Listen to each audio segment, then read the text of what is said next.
এর আগের ভিডিও তোমরা দেখেছিলে যে তেঁতুল পাড়তে এসে আমার সাথে একটা ঘটনা ঘটে, আর ওই ভিডিওটা তোমাদের আমি পুরোটা দিতে পারিনি। তো আমি বলেছিলাম পার্ট 2 কমেন্ট করতে তোমাদেরকে। আর দেখো এখানে করে আসার পর তো আমরা তখন ঠিকঠাকই ছিলাম। তো আমি নিচ থেকে একটা ঢিল উঠিয়ে নিয়ে তেঁতুল পাড়তে লেগে পড়লাম। এরপর প্রথম ঢিল ছোড়ার পর দেখি ঢিলতেই আমার উপরে রাগ করছে, তাই কোনো তেঁতুলই পড়লো না। তো নেক্সট টাইম মারার পর দেখি এখানে তেঁতুল পড়ে। তো তেঁতুলটাকে কুড়িয়ে নিয়ে ভেঙে খেয়ে দেখি খুবই টক, তাই একটু খেয়ে ছেড়ে দিলাম। এরপর বাড়ি যাওয়ার পথে ঘটে ঠিক সেই ঘটনাটা যেটা তোমাদের পার্ট 1 এ বলেছিলাম। দেখো যেতে যেতে দেখেছি ওখানে করে কি একটা বসে আছে, তাই আমি পাশের ভাইটিকে বলছি দেখ ভাই ওটা কি ওখানে করে।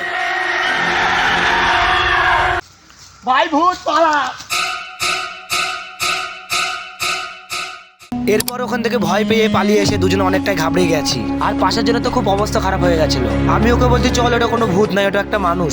সে সহজে রাজি হতে চাচ্ছিল না, তো ওকে কোনো মতে রাজি করে নিয়ে গেলাম আমার সাথে। এখানে করে এসে দেখি যে কেস পুরোই পাল্টে গেছে। দেখি যে সেই পাশের বাড়ি ভাই, আর একে জিজ্ঞাসা করলাম তুই কি করছিস সেখানে। এই তেঁতুল খাচ্ছি মা।